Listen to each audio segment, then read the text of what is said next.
Hey there, it's 3 o'clock on a Tuesday. We all know what that means.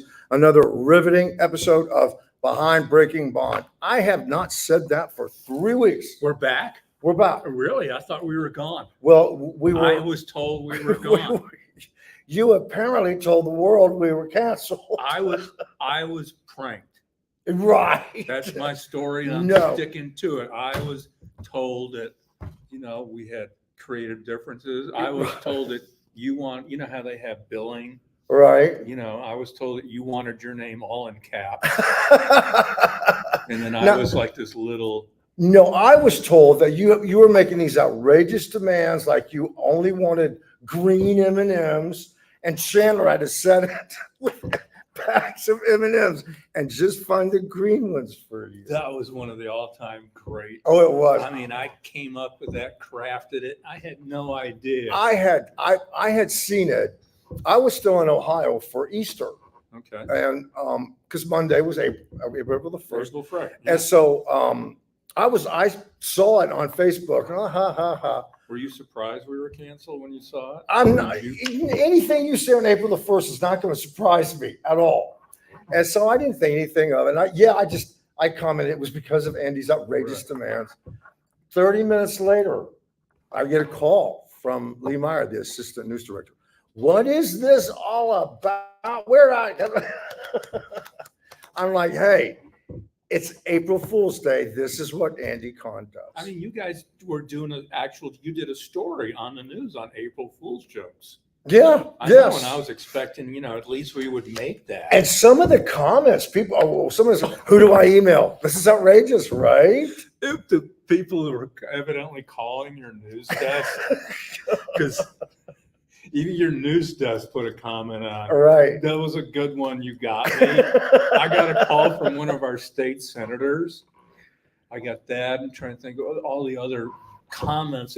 But on a positive note, hey, we know where we stand. Right. That's right. That was one of the better things that came out of this. Last year, April Fool's Day was on Saturday, because it was leap year. And I get a call. I hadn't been on social media. I knew nothing. And I get this call from Susan Schiller, who was the news director at the time.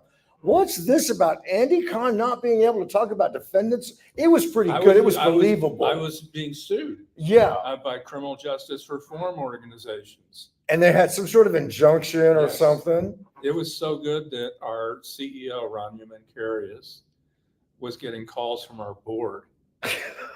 And she said, "You're going to give me a heart attack." I knew the minute she called and she starts reading this thing, and I said, it's April Fool's Day. This is an April Fool's joke.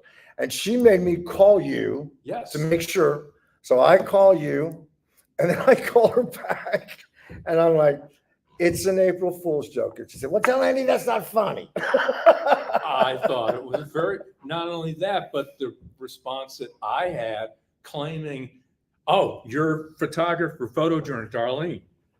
Right. Darlene, that evening, she was wanting to know who fooled me, or how did I find out Right. that I was. She believed when you said I was pranked. Yes, she wanted to know, how did I find out? You did one years ago. Doug Miller. Yes, that was. He was a reporter at 11 at the time, right? Yep, correct. What was it you put up? Years ago, I put that I was under an FBI investigation for illegally obtaining murderabilia by inmates Right. who were sending me stuff that I shouldn't have had in my possession. That's another believable That one. was so. Doug, God bless him, calls me and he basically goes, "Hey, my desk saw something that you posted, and they want me to do a story. You're under some sort of FBI investigation." And I'm going, "No, how far do I want?" Right. I just stopped and I said, "Doug, what's today?" And he pauses, and all of a sudden, in the great Doug Miller deadpan voice, he goes, "That's a good one." Yeah. I said, "Now, if you still want to do the story, Right. I'm open." So basically, when it's April Fool's Day, April 1st, don't believe what this man Oh tells man, I'm you. already plotting and planning Right. for next year. It was that good. But like I said, we're untouchable now. Right. We'll see. So that'd be funny if it actually Right. Then no one will believe it. Right. Yeah. If we get canceled, then, oh, sure, sure. Well, it's been a while. And of course, we've been looking at some cases. Tell us about some of the things you've kind of been looking at. So one of the ones we were looking at was a guy that had multiple, I mean, this guy, very similar and a little bit of a tease to what we're going to be doing tonight, multiple domestic violence. He was out on at least 5 different bonds, and he just got sentenced to life in prison for killing his ex-girlfriend. So a lot of these cases that we've been featuring on our Breaking Bond segment are now coming to fruition. Yeah. When we're getting, Well, you figure we've been doing this, I want to say almost 4 years now. yeah, We're looking at year How 4. long did we get sentenced to do this? There's no parole for us. Was it a 5 It to was a life? life sentence, a 5 life to life sentence. sentence with no good time credits on that? But that is something that you're starting to see because the years have gone by. A lot of these defendants have gone to trial, and the majority of them have been convicted. I mean, have you come across anyone that's been acquitted? I have a few.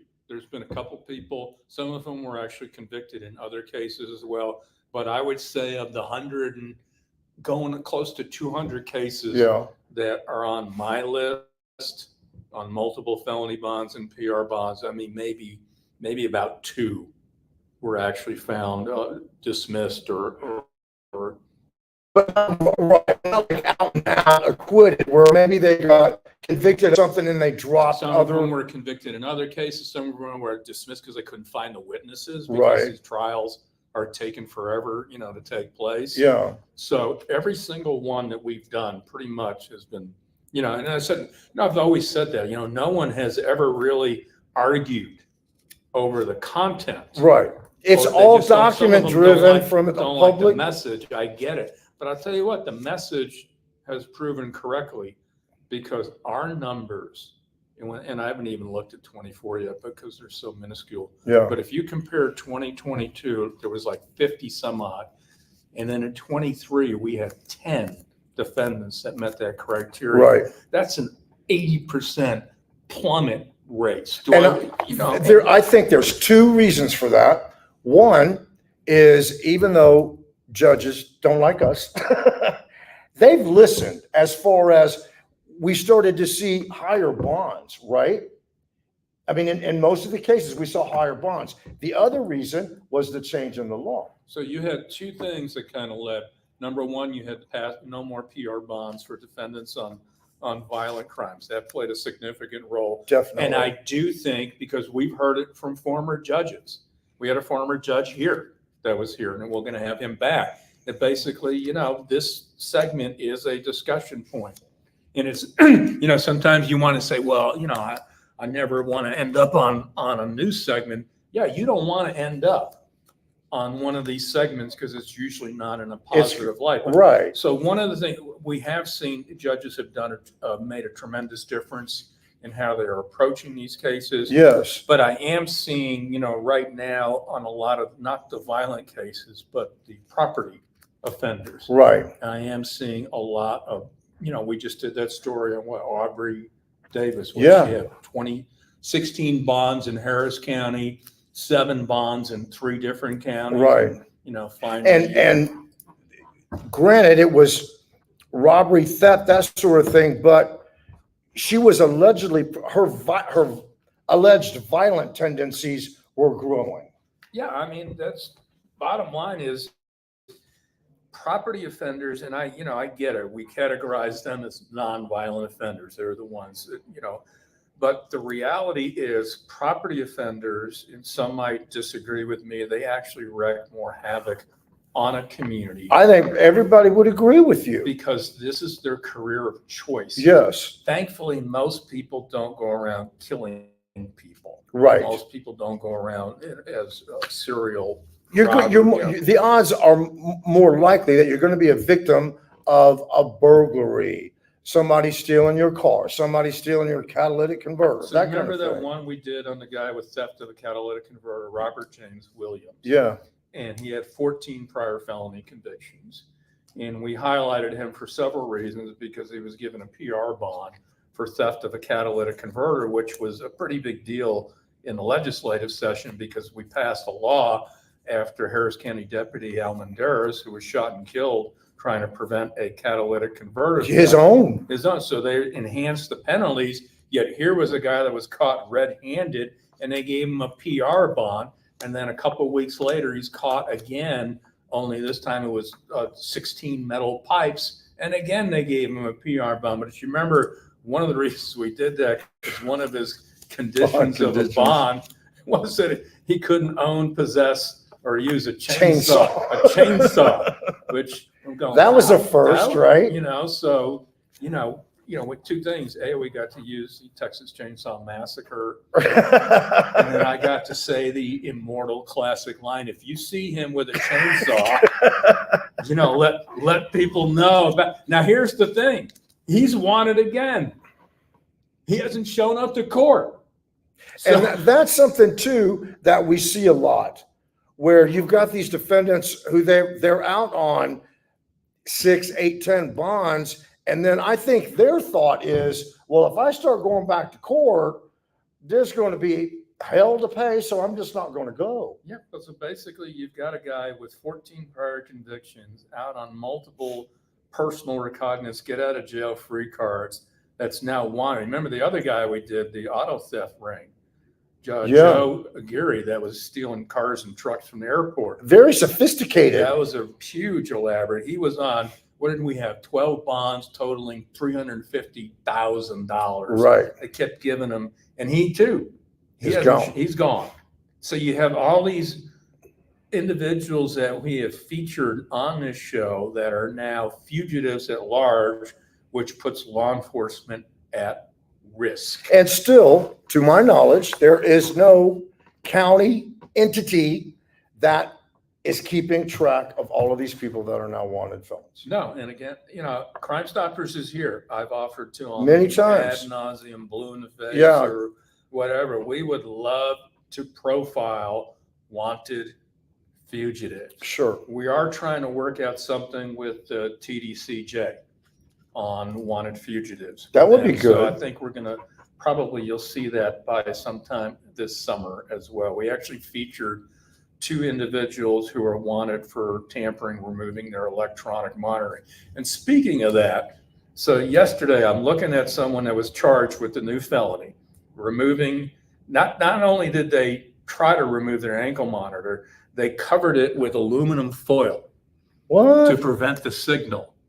Okay, that's pretty elaborate. I mean, to me, that tells you that you're probably up to something. Right, yeah. If you're trying to cover your ankle monitor with aluminum. So he's charged and taken into custody. Keep in mind, one of his bond conditions was that he had to wear an ankle monitor. Right. So now he's charged with tampering. They gave him a $300 bond. So I'm going, okay, wait a second. You're already on bond, required to wear an ankle monitor.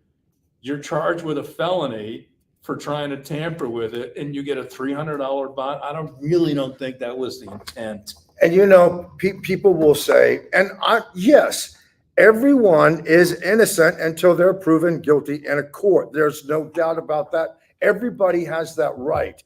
But there are people, you can look at them in court documents and public record, you can almost guess what they're going to do, right? Pretty much. So here's a guy I pulled up yesterday. So you got 5 years for robbery.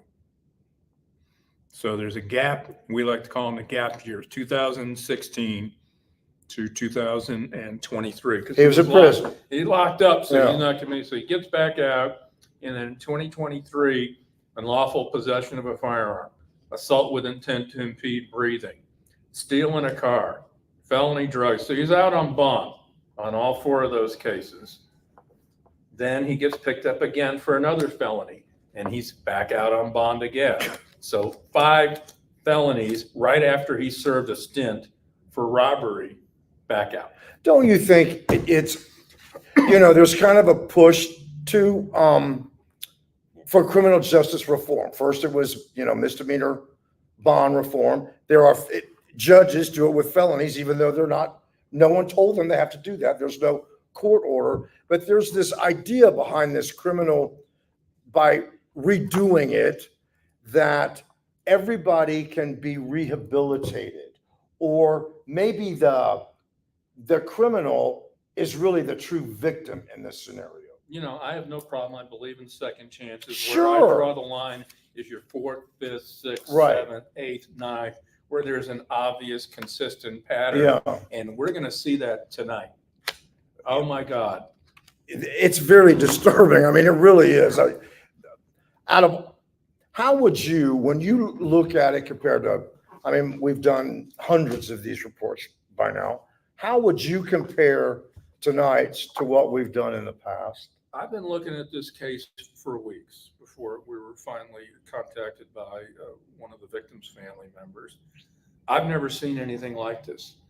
I've been trying to put this together for weeks, and I still really can't figure out how any of this could happen. This is one of the most disturbing It is. cases with a lot of different things that are spiraling, including one of the district court judges as well. So if you've never tuned into a Breaking Bond, what you're going to see tonight will absolutely frustrate you, Yes. disturb you, and really tick you off. Yeah, and I think it's kind of, I think also it shows why we keep doing this.